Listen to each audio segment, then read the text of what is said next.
Oh, you want to play psycho killer? Can I be the helpless victim? Cross your eyes and scream, man! Scream for your life! Welcome. I'm your Scream Queen, Jenica Olin. This is my 8th episode. My objective for this podcast is to delve into the themes of horror, both real and imagined. Each episode will cover one movie in depth based on a theme of the month. Since we are officially in 2025, this year's theme is Be Careful What You Wish For. I mean, month. Did I say year? I meant month. I chose it because with a new year comes new hopes and aspirations. I hope to be more active this year and lose some of my excess pounds that have endured after my mid-30s. I really hope that happens. I can do it. I believe in myself. Sometimes what we wish for can turn out to be nothing like you imagined. The movies I'll be covering this theme from now until the end of January are Wishmaster, Reanimator, Hellraiser, Pan's Labyrinth, The Room, and Wish Upon. A quick layout of this podcast. Each episode will have an intro, brief synopsis, an analysis of the film, and then I get into the true crime of it all. I am a huge true crime fan, and I like to make connections between the true horrors that inspire our darkest imaginations. The truth is, the stuff on screen is way tamer than the true horrors that take place every day. In today's episode, I'm covering the first Hellraiser movie, made in 1987, which also happens to be the year I was born. That makes me feel special for some reason, because, it was obviously a good year. This was directed and written by Clive Barker. There are rumors that his health is in decline, so I'm hoping that he's okay. He said that this is the last year he's doing conventions. He will no longer be doing conventions. He's going to be focusing entirely on writing. My husband and I admire all of his work, from art to his books to film. We consume all media related to Clive Barker. I cannot wait to see what he comes out with. The first Hellraiser film of the franchise stars Andrew Robinson, Claire Higgins, and Ashley Lawrence. Our actors that play the Cenobites are Doug Bradley as Pinhead. We have Grace Kirby as the female Cenobite, aka Deep Throat. We have Simon Bamford as Butterball, and we have Nicholas Vince as the Chatterer. Let's set the scene with a synopsis of the movie. I have seen the future of horror. His name is Clive Barker.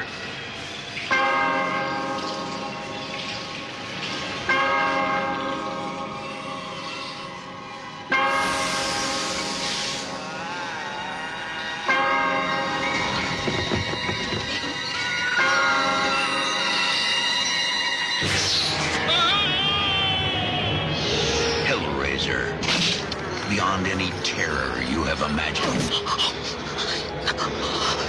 A nightmare. No. Unlike anything you have witnessed, is born.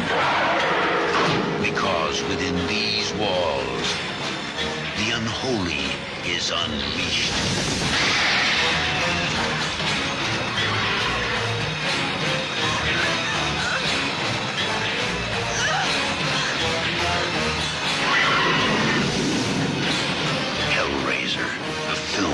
Clive Barker. We'll tear your soul apart.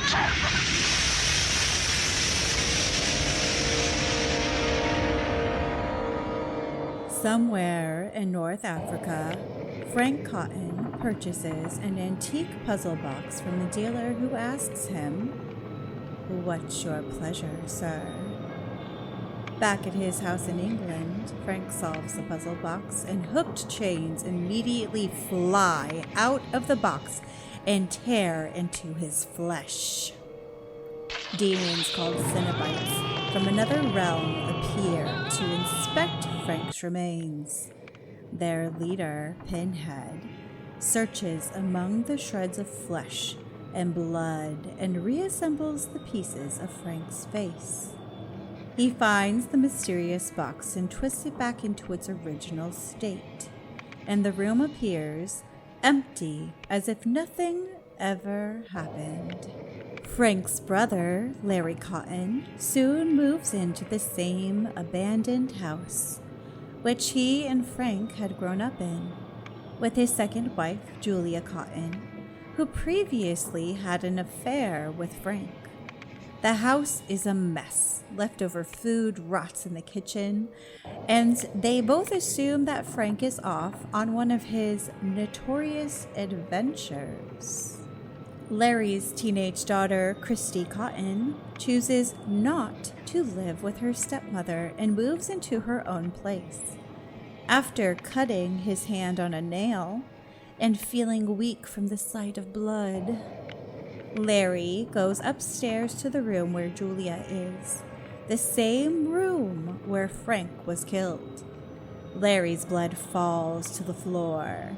As they leave the attic, Larry's blood is sucked through the floorboards where Frank's minimal remains have been hidden. Julia and Kirsty take Larry to the ER to have his hand stitched. Frank uses Larry's blood as nourishment to potentially regenerate his body. Newly reborn, Frank rises and emits a sustained shriek of pain. Oh! Later, Julia finds Frank alone in the room, his body only partially regenerated and grotesque. She's repulsed by his appearance, but Frank convinces Julia to help him restore himself to his full physical form, reminding her that while she was his secret lover, she promised to do anything for him. Julia succumbs to Frank and agrees to help him by seducing men and luring them into the empty attic where Frank hides. After Julia incapacitates them by hitting them in the head with a hammer, Frank is able to move in and drain them of their blood, which further restores his body. Frank tells Julia about the puzzle box, which he still has and uses to show Julia his experiences, and explains that by reclaiming his body, he has broken his deal with the Cenobites. He wants to fully regenerate himself and then run off with Julia before the Cenobites can track them down. Kirsty, already suspicious of Julia, eventually sees Julia bringing a strange man home and sneaks into the house to investigate. In the attic, Julia beats the man, allowing Frank to feast on his body. Kirsty approaches the attic unaware of what's happening within. Suddenly, the bloody man stumbles out of the attic, soon followed by a skinless Frank, who confronts Kirsty. Before Frank can grab her, Kirsty picks up the puzzle box as a weapon. When she realizes it holds value to Frank, she throws it out the window and escapes from the house, picking up the box as she runs down the street. Disoriented Kirsty awakens in a hospital where she tells herself it was all a terrible dream, until a doctor hands her the puzzle box. Kirsty begins to play with the puzzle box and inadvertently solves it. The walls of her hospital room open a dimensional door with a long tunnel behind it. A large, hideous monster starts to chase her, but she escapes. When she looks back at the wall, it's sealed up, though she can hear the beast roaring behind it. Suddenly, the walls of the room begin to change again, and the Cenobites appear. Their leader, Pinhead, tells Kirsty that she summoned them. Therefore, they must take her to their world of pleasure, pain, and suffering. She then begs them to spare her, offering to lead them to Frank in exchange for her freedom.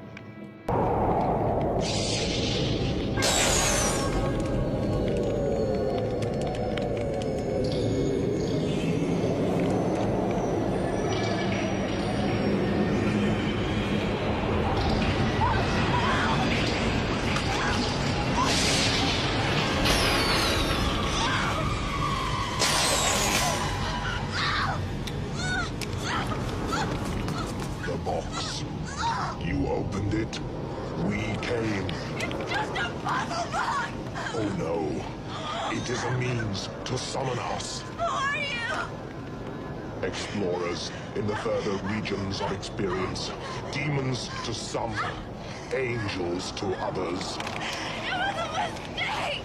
I didn't mean to open it! It was a mistake!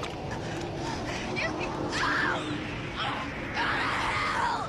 We can't. Not alone. You solved the box. We came. Now you must come with us. Taste our pleasures. Kirsty escapes the hospital and races to her father's home to warn him about Frank. Larry informs Kirsty that Frank had been taken care of, though his behavior is strange, and she doesn't notice that Frank has blood along his hairline. Kirsty finds a bloody corpse that's been skinned in the attic. The Cenobites appear, demanding the man responsible for this death. Kirsty believes they want her father, and she runs to warn him. However, she soon realizes that Frank has murdered her father and stolen his skin and worn it like a suit to fool Kirsty into believing that he was her father. Frank comes after Kirsty, accidentally stabbing Julia in the process. Frank then drains Julia of her blood, further nourishing himself. He then goes to the attic where Kirsty is hiding. Kirsty weeps and accuses Frank of murdering her father. Frank reveals to Kirsty that her father was already dead inside anyway. Having heard Frank's confession, the Cenobites appear. Frank tries to kill Kirsty for setting him up, but dozens of hooked chains grab him, holding him back. His last words are, "Jesus wept," before the chains rip him apart. Kirsty runs through the house, eager to escape, but the Cenobites want to take her as well. Kirsty finds the puzzle box clutched in the hands of Julia's chained corpse on a mattress. Kirsty's boyfriend, Steve, arrives just as Kirsty reverses the box to banish the Cenobites.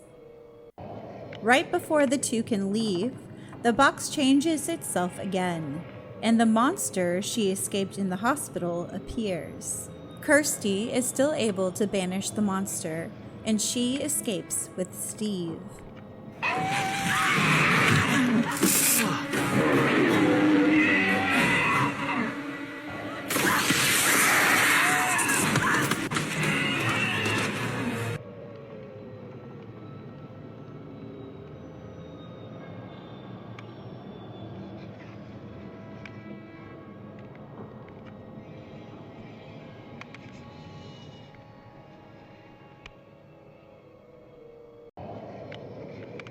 Afterward, Kirsty tries to burn the box in a fire outdoors, but the strange vagrant appears and picks it out of the flames. As the man is consumed by the flames, he transforms into a winged skeletal demon that flies away into the night. In the final scene, the box is shown in the hands of the merchant who originally sold it to Frank, asking another prospective customer, "What's your pleasure, sir?"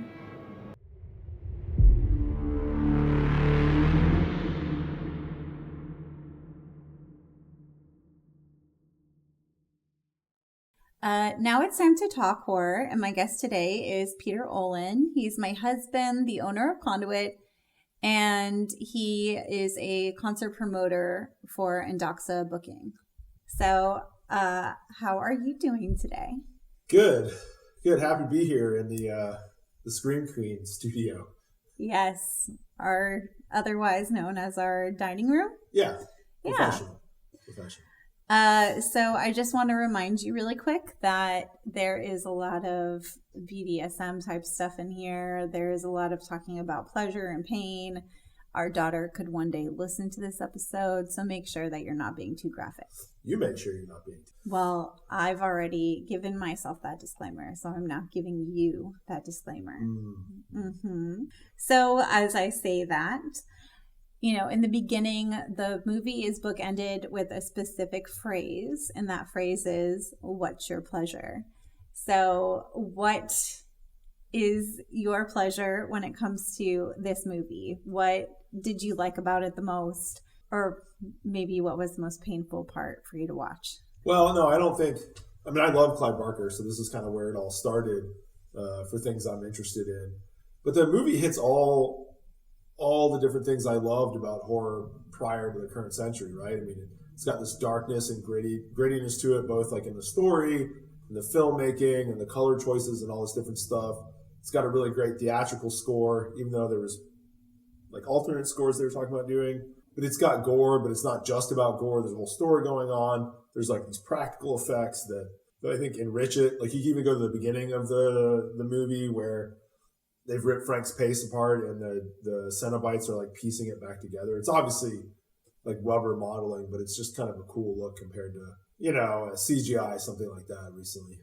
Yeah, no, the practical effects in this movie are, I think, what make it. And doing my research, I found out that there was a lot of lube used and condoms used for the practical effects. They're always slick. If you look at the Cenobites in a lot of it, they're always wet. I don't know what's going on with that, but they're wet. It's a lube. They're very wet. That's what that is. And then Frank, and very, like, he always looks really saturated. Moist? Yeah, he's always very shiny. But he doesn't have skin for the... but that's part of the grittiness, though. That's the good look, is that I think it's something horror movies now miss, is that when they have gore, it's either over the top or it's just oddly implied, and Hellraiser seems to do both to great shock value. No, I think the most shocking scene, they did such a good job when it came to Frank being like reanimated. Yeah. And that was actually filmed. They did like a backwards filming of that. That's how they were able to recreate that. Yeah, some of that, I mean, I'm not as up on the practical effects, but some of it reminds me of like the way people do like claymation and all this different kind of stuff, right? I mean, it's just like real hands-on. Watching all the effects work that go into this just to make like a 10-second scene is pretty impressive. But it just has I always do a poor job articulating this, but it just has a better feel. I don't know. I don't know what it is. It just seems a little more visceral. Did you know that Clive Barker did not name the character Pinhead? He was not named Pinhead. And he doesn't like the name Pinhead. Yeah, in the book they don't really have names, I think, right? It's just kind of one character. He's known as like the priest. And there are, like, the other Cenobites do have names later on, but they're not really, no, they're just like one, they're kind of seen as like one entity coming from this, well, so much, I mean, different dimension. Well, in Hellraiser 4, they make so many of them. At that whole history of the box, you see all these different people get made into Cenobites, basically. Yeah. I don't think you get that. In the first one, you don't get as much background like that. I mean, they're distinct. There's obviously like the female Cenobite and all this other stuff, but it's not as, you don't get as much explicit, what's the word here, personality or history to it. Same. One thing about Clive Barker that I like is that he is so, almost in the way that Star Trek is like very accepting of all others and all different types of people. And he explores different themes of like what is pushing the limits on some things. But even so, like when it comes to like female sexuality, he wasn't afraid to put an older woman on screen and as still like sexual beings. Like they didn't really do that in the movies at that time. Yeah, I think it's kind of known that it was revolutionary and something that was inspired by his own personal relationships at the time. So I'd read this a bunch where he was involved with an older woman, and that was kind of a nod to that. But yeah, it was supposed to be, to some degree, an edge of feminism to it because of the older woman being portrayed as a sexual being and not just kind of older, things like that. Which I think now is kind of funny to think about because there'd be really nothing out of the norm. But at the time, as you're saying, I suppose it was. But Barker talks about this stuff a lot where he thinks that the point of fiction is to push boundaries. So what you're saying, I think it's dead on, but it's supposed to be the creation of this. I think his eye-rolling moment is always at fiction that just seems so standard. So there's a lot in common with people like Harlan Ellison, like an earlier generation, things like that, who also wrote Star Trek, one really famous episode. And then Hellraiser had Andrew from Star Trek Deep Space Nine. So all roads lead back to Star Trek, I think. Yes, we're very Star Trek, very Trekkie minded. To speak on Clive Barker and women, I think from everything I was seeing, I think he had a good relationship with his mother. I don't know anything about that. I saw it said in my research that like whenever this movie first came out, he showed it to his mom and she started crying like tears of joy when she saw the opening credits and his name. And then I guess he like leaned over and whispered that would be the happiest she would be for the next 2 hours. Yeah. Watching Can't this see movie. Mom being into that movie. Well, I mean, she watched it with him, so she must have been supportive. It sounds like he had a relationship with his mother, at least. I don't know. Talking about, like, the Cenobites, the other Cenobites were supposed to have more dialogue. The Chatter guy, he was supposed to have lines, and Butterball was supposed to have lines, but they ended up giving those lines to the female Cenobite, who was known on set as, like, Deep Throat, but they had to, like, because that has a lot of really negative connotations, they couldn't like name her that really. Because of the practicals, because of how their makeup was and things, like they couldn't talk. It was interesting reading about the Cenobites and their makeup and how it affected their acting. Well, it makes sense. I mean, it all seems pretty intense and a lot of it's, stuff over skin, really tight clothing, all this kind of stuff. So yeah, I got to think that it's not going to be an easy time. And Pinhead's the one, Doug Bradley, I guess, is the one who's the least constrained.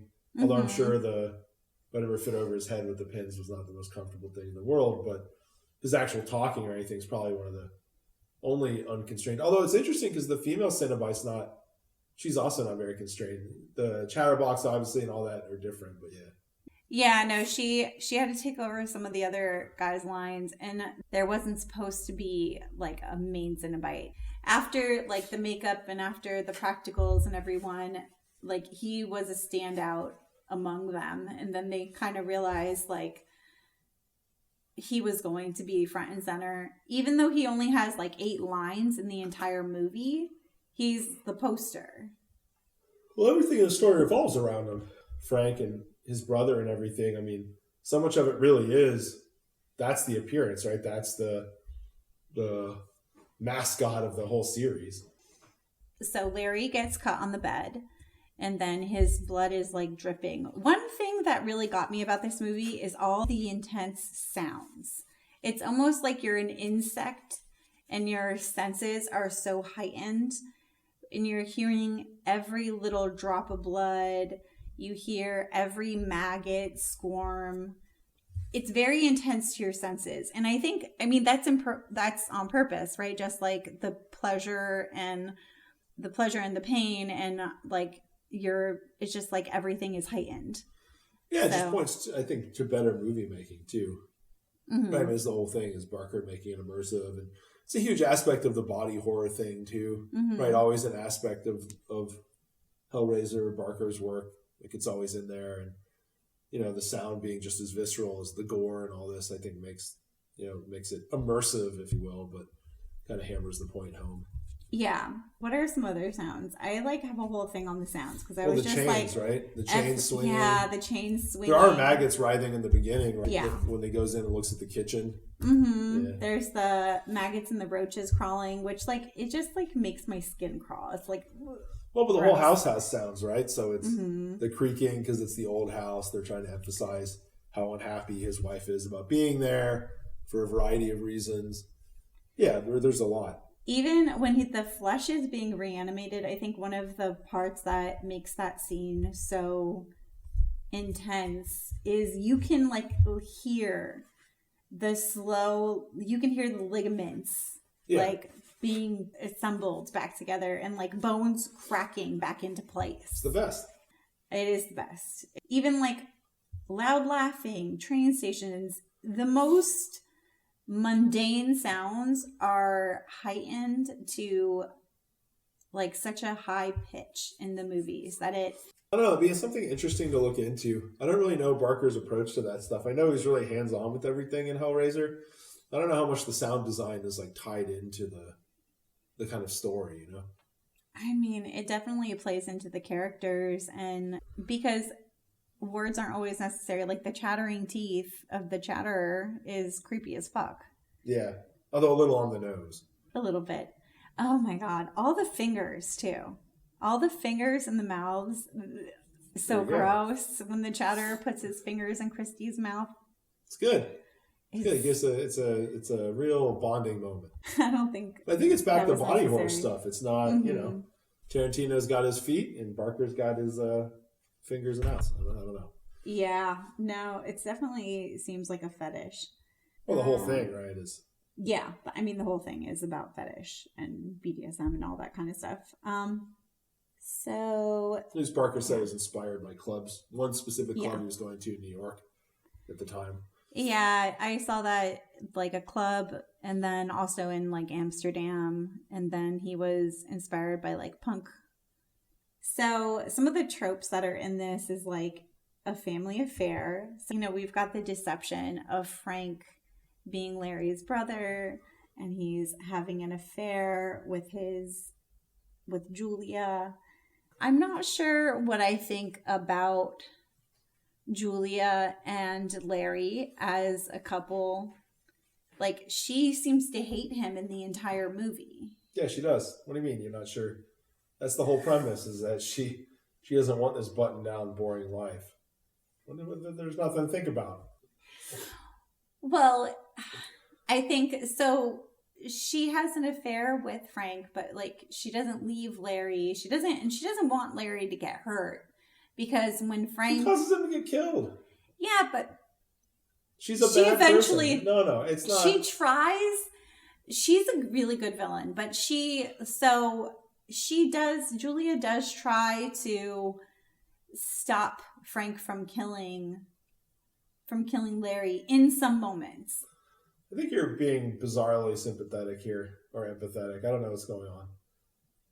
There's no upside to her. Like, you can talk about the feminist edge of the older woman's sexuality issue, but she's not a good person. There's no like, oh, but she really loved her husband. It's definitely not what was going on there. I'm not saying that she loved her husband. I think she just, like, she wasn't ready. She resented him. It's not at the very beginning of the movie, she resents him. Yeah. And he even talks about, we could be happy here, and he's going through this thing, and she just like eye rolls him. Yeah. And she's a horrible person. Okay, so I do want to talk about Frank really quick, because if you compare Larry and Frank, like, who would you rather have, Larry or Frank? Yeah, but that's silly. Why would you want the person who just used her in the first place? Well, right? No, there's no. You're. This is weird. You're weird. You're off on this one. I don't know. There's no. There's nothing hot about Larry.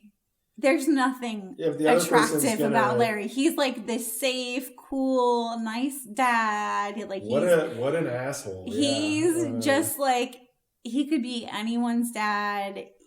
This sounds like the kind of reasoning where you... boring. No, this sounds like the kind of reasoning where you, like, go after the other guy. You go, I didn't realize he was so mean. I'm like, that's his whole character. What the fuck are you talking about? He's always been... But you can he's completely selfish. No, you can't. But you can change him. You're out of your mind. I'm just joking. You can't really change him. I mean, I changed you? Yeah, not in your wildest dreams. Like, that whole affair was essential for the storyline, especially for her to be able to help him. Like, the fact that, I mean, she must have really had been infatuated with him. Like, I don't know if she loved him, but she was so infatuated with him that she was willing to kill for him. And then, like, he was a really gross, like, gooey stump. And it didn't, like, she looked at him and she still was like, yeah, I'd kill for you. You gooey stump. It's pretty gross. Yeah, this isn't a good thing. I don't know. No, it's not a good thing. I'm just saying this is really gross. Like, it's like she kept having the flashbacks, and I think those set as like a motive, to explain her motivation on helping him, because if they didn't do those flashbacks and you were just looking at this gross gooey thing on the floor and then her, you'd be like, why are you helping him? Like, it would make no sense. Yeah, but that has to do with her sexuality though too. It doesn't even have as much to do with him, right? So when they first go up there and found where he was in the second story of the house, she's looking at all these sexualized pictures of him, and I'm guessing a prostitute or something in the thing. I don't know. I don't know where your sympathy for this guy's coming from. This is a weird move. I'm not saying that I sympathize with him. I'm saying I don't sympathize with him. I'm saying that if we want to just talk about attractiveness, Frank is definitely the hot brother. We don't. Why do we want to talk about attractiveness? Who wants to talk about makes that? It because we're talking about pleasures. So that's why. We haven't. Well, it's in there. So we are. This is what we're talking about. The pleasures. And if I have to think about the pleasures, I would rather think about the pleasures with Frank than the pleasures with Larry. Gross. So I kind of just have like a list of things that I noticed that were, I don't know, they just things that stuck out to me. I don't know if they mean anything or not. So here we go. I'm going to list something and you tell me what comes to your mind. They make love on her wedding dress. What comes to mind? Yeah. Nothing. I don't know. It's the point of her betrayal to her husband. When he says, you gonna let me kiss the bride? And then he like cuts the strap off her nightgown. It's just like very intense, like rapey scene. Okay. All right. So let's move on. When she finally kills Larry, I don't think she needed much of a reason to kill her husband. Like, she really hated him, which we already kind of talked about. This is the opposite of what you were just saying. You're like, well, I'm saying that I think she didn't want to give up like a certain kind of lifestyle, and she knew whether she sleeping with loved Frank or not, he wasn't going to provide for her. Yeah, so the beginning of the movie points out that his daughter is making an unnecessary show of needing to get a job because they have more than enough money. So your description of the character is she doesn't have to work, they're financially independent, and she just wants to cheat on her husband. Cool. She wants to keep him alive so she can keep her lifestyle. That's why she's trying to keep him alive. It's pretty despicable. It's not good. I'm not saying it's good. It is what it is. Oh, okay. So all those bar scenes where first guy was a complete asshole. When Julia brings home the first guy, he says to her, "You're not going to change your fucking mind, are you?" Very like predatory way. And it's just like, I did not feel bad for him being murdered. He was really creepy. All right, fine. Okay.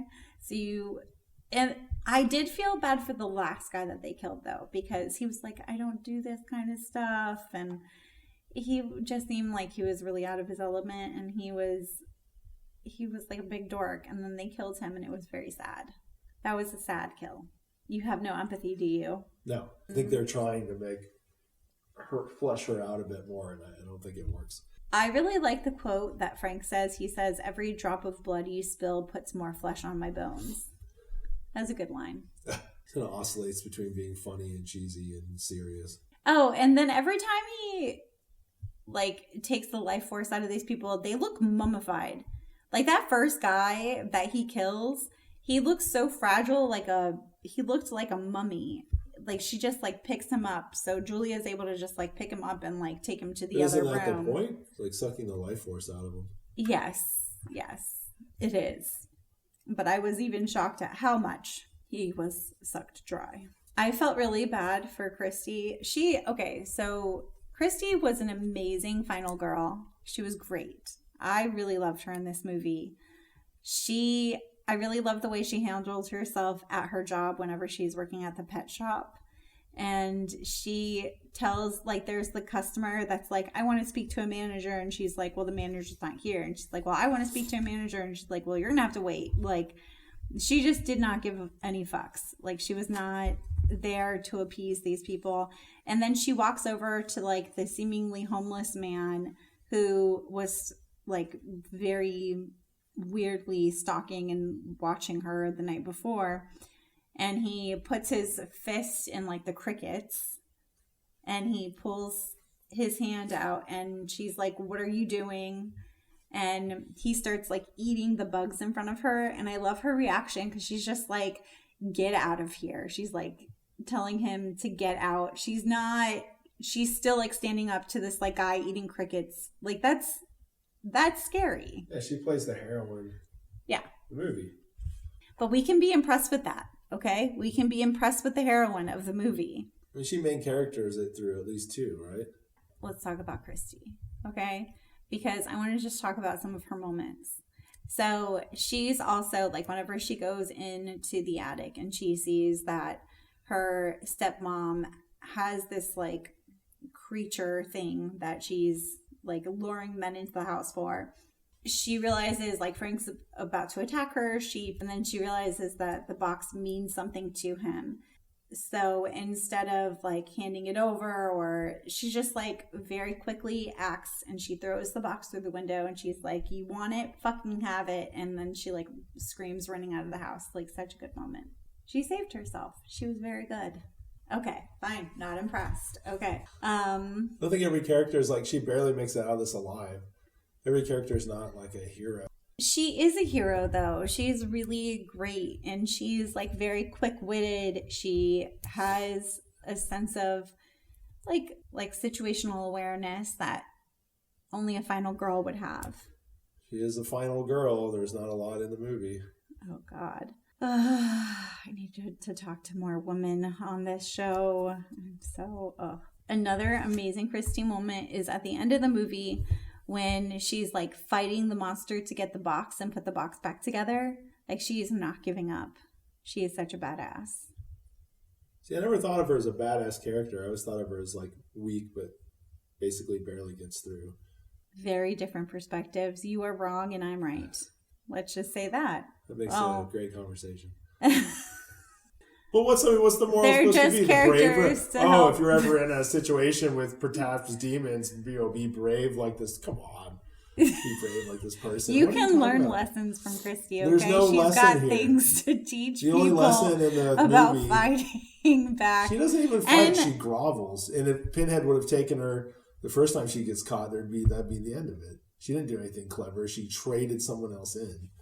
That was clever, though. She's like, basically a oh rat. shit, how did this even happen? She was very quick-witted whenever she decided to turn in her uncle and ask about like Frank She's the and real all villain these in the movie, things. think about it.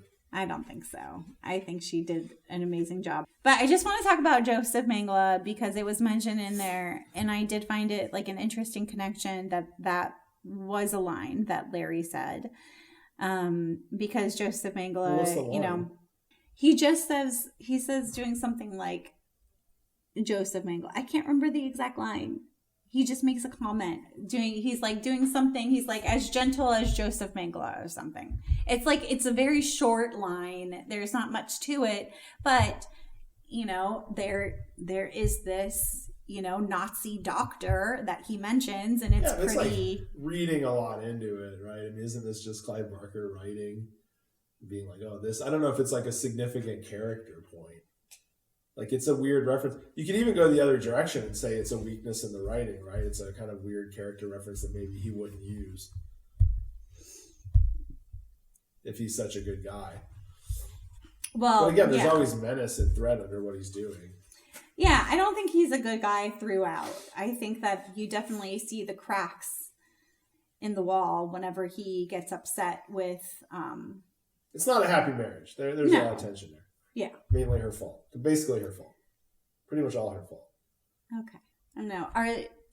Are there any tropes that you can think of that this movie maybe started? Started? Yeah. I can't think of anything it started. I mean, it's a pretty self-contained series, right? I mean, I think part of one of the reasons that you like it or you've talked about it, one of the things you've emphasized a lot is that it's different from everything else that's happening. So I think it avoids some of the early tropes. But no, I mean, I think it stands alone, right? Hellraiser is one of these things that it's the, it gets tried out and it gets a little repetitive on themes as you go throughout the series.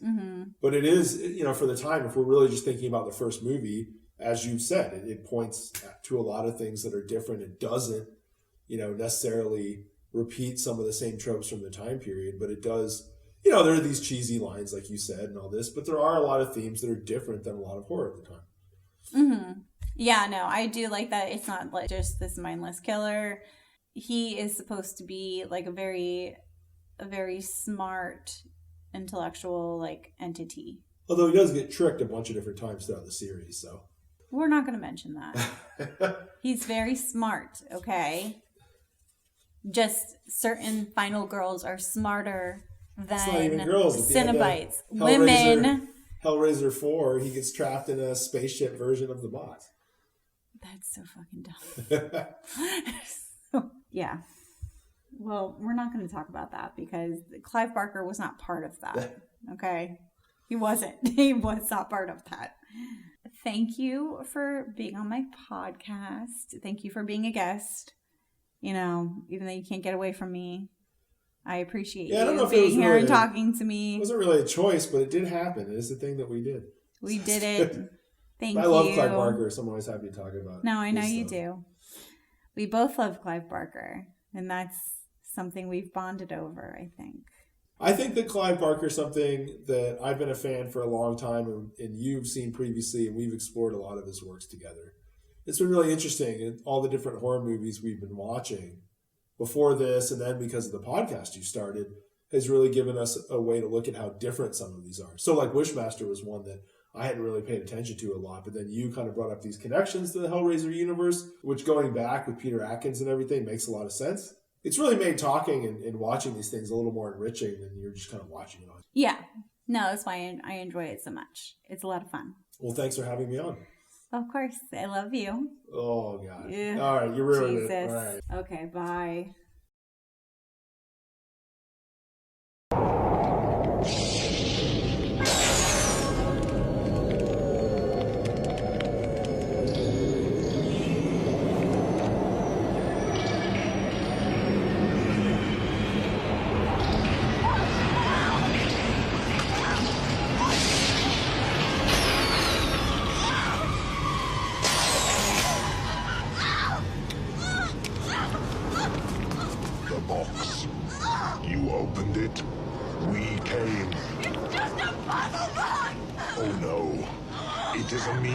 To summon us. Who are you? Explorers in the further regions of experience. Demons to some, angels to others. It was a mistake! I didn't mean to help it. It was a mistake! You can... We can't. Not alone. You solved the box. We came.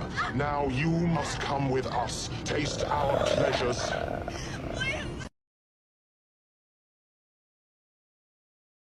Now for the true crime of it all. The concept of a cube being used as a portal to hell has its basis in the urban legend of the Devil's Toy Box, which concerns a six-sided cube constructed of inward-facing mirrors. According to legend, individuals who enter the structure and then close it will undergo a surreal, disturbing phenomena that will simultaneously grant them a revelatory experience and permanently warp their minds. When Clive Barker was designing the Cenobites, he originally took inspiration from African sculptures. This is evident in Pinhead's appearance. Clive Barker used the mangaka power figure. That sounds really weird. I'm sure I said it horrible, but that's Mangaaka. Mangaka. That's how I'm saying it. That's how I think it's pronounced. This figure has pins and needles fashioned to the face and the body. He also drew from his experiences visiting S&M clubs from different parts of the world, including Amsterdam and New York, as well as like punk fashion. The Cenobites are thought to be a parody of the gay S&M scene, which was big in the 70s and 80s. Clive Barker spent time being a sex worker to supplement his income while he was writing. Most likely, the Cenobites are an archetype for the BDSM practices he took part in. The whole trope of it can be heaven or hell depending on who you ask. That's extremely true for these environments. Like pain and pleasure are intertwined when you are into BDSM. And pain is like a prerequisite for the pleasure within these practices. In Hellraiser, Frank says, some things have to be endured. That's what makes the pleasure so sweet. I swear I'm not turning into a BDSM podcast, but I do want us to be sex positive here. There's nothing wrong with BDSM. If that's what you're into, that's what you're into. Like, no shame. I'm not going to say anything more. Although today the word Cenobite is often synonymous with Barker's creations, the word itself simply refers to priest or a religious leader. During development, Barker called the Cenobites Hell Priests and told the design team to make costumes for 4 or 5 super butchers. Barker's personal relationships and sex life are what leads us into the true crime portion of this podcast. As a gay man in the center of the AIDS epidemic, Barker has experienced discrimination, loss, and horrors of how our government ignored this health crisis. In response to these true horrors, he actually wrote a novel titled Sacrament that is unlike any of his other books. Neither horror nor fantasy. It is the story of Will Robjohns, I think I said that right, of Will Robjohns, a famous wildlife photographer who has made his reputation chronicling the fates of endangered species, including his own. For even as Will rises to the pinnacle of his career, he is witnessing his own world, the close-knit San Francisco community that has nurtured and liberated him, ravaged by AIDS.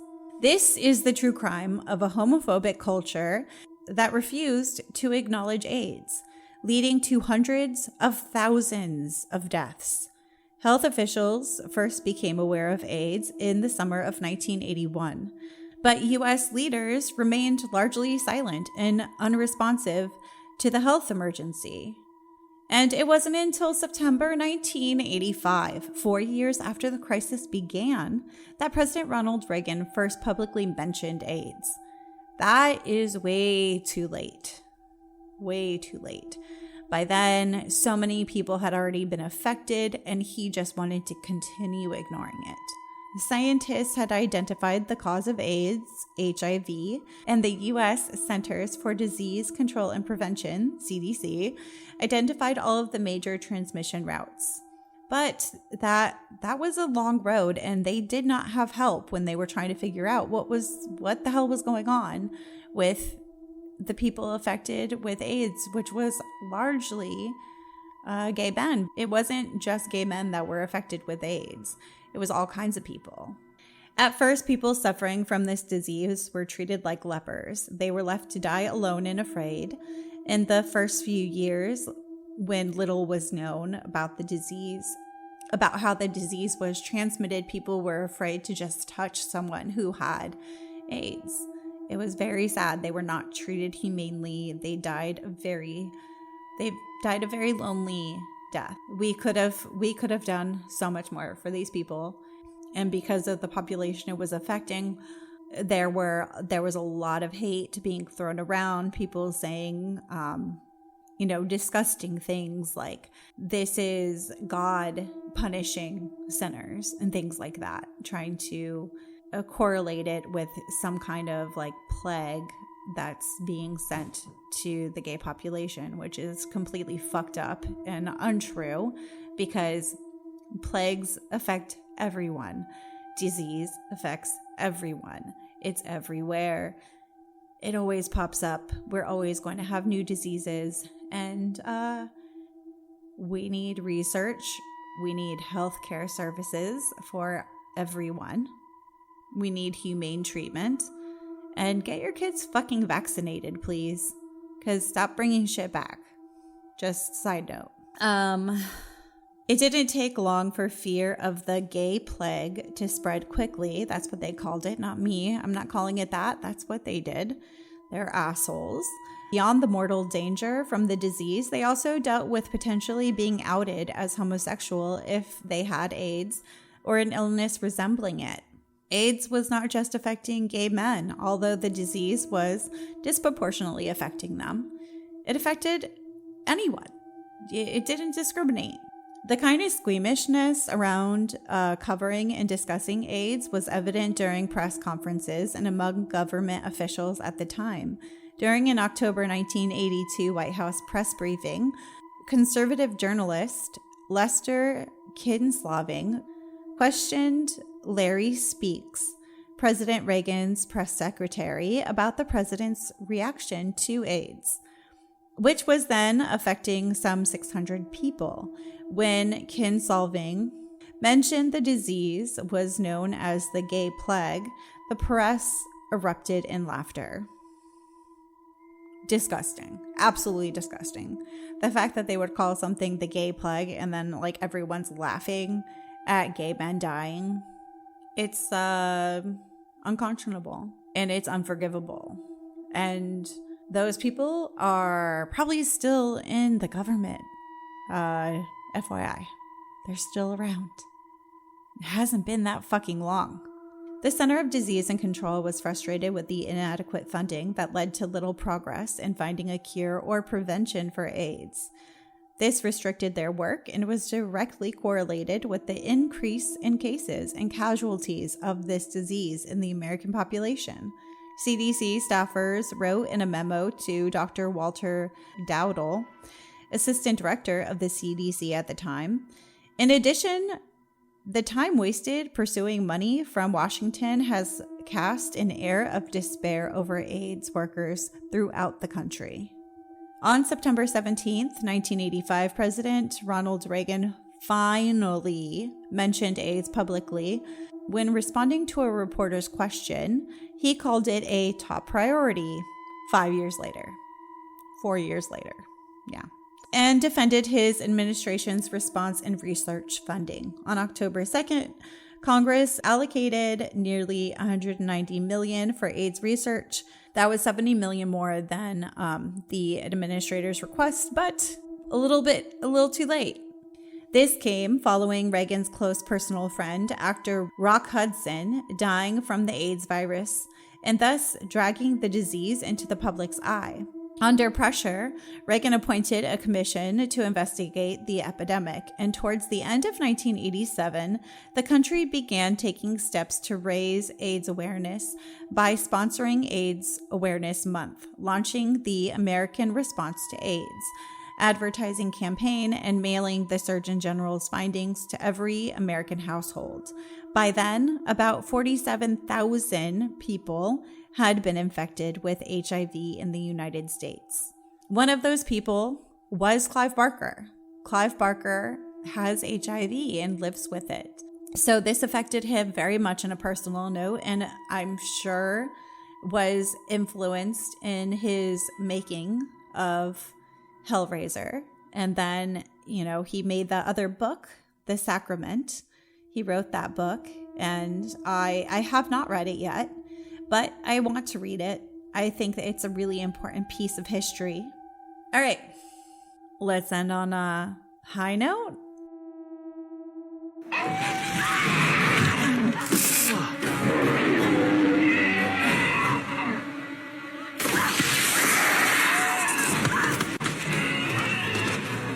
If you want to rewatch Hellraiser, or maybe you're watching it for the first time, you can find it on Amazon Prime, AMC Plus, YouTube TV, and Sling TV. You can watch it for free on Tubi and Pluto TV as well.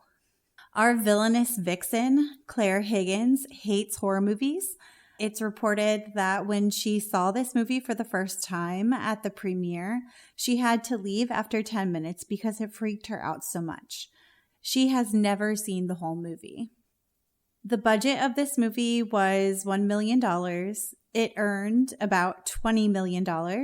It was the directing debut of Clive Barker, who had only 2 short films before this movie. He's also known for Candyman, Nightbreed, Books of Blood, and The Midnight Meat Train. I haven't seen The Midnight Meat Train, but that sounds like it's a fun name. It's on my list. Our Scream Queen, Ashley Lawrence, who plays Christy Cotton, is also in the second installment of the Hellraiser franchise. It's Hellbound, Hellraiser 2, Lost in the Labyrinth. She continues to work in the horror genre, but mainly for like TV series. She appears in like Tales from the Crypt is one of the things that she appears in recently. She was even in a Slipknot music video for the song Snuff. If you would like to collaborate on something, I would love the opportunity to connect with more people in the horror scene. I'm also thinking about making mini episodes. I'm taking suggestions on horror movies that would fit my theme of the month. If there's a movie you would suggest that fits the theme of Be Careful What You Wish For, you can email me at screamqueenpodcaster@gmail.com. I'm going to call these horror highlights, and it's just a way for everyone to kind of add to their index of horror fandom and categorize movies in certain ways. If you're in the Orlando area, I have a horror event each month at Conduit. The movies I cover each month at my events will also be what I cover on this podcast. So if you plan on attending any of my events, this is a good place to get a leg up on everyone else for the trivia portion of the night. My next horror event is Monday, January 20th. The movies I will be covering at the event are Wishmaster, Reanimator, and Hellraiser. I changed the movies around because having these 3 is just like too good to not have them put together. It's not just a trivia night. It really is just like an opportunity for community within the horror sphere. I release episodes every Thursday. Please be patient with me as I'm learning all this stuff as I go. I'm also trying to work on my voice acting. One day I might sound like a singer of a metal band, and then the next like a possessed child. I don't know. We'll see what I can do. I'm going to have fun with it and not be afraid to try new things. Thank you for listening, and be careful what you wish for. Until next time, goodbye.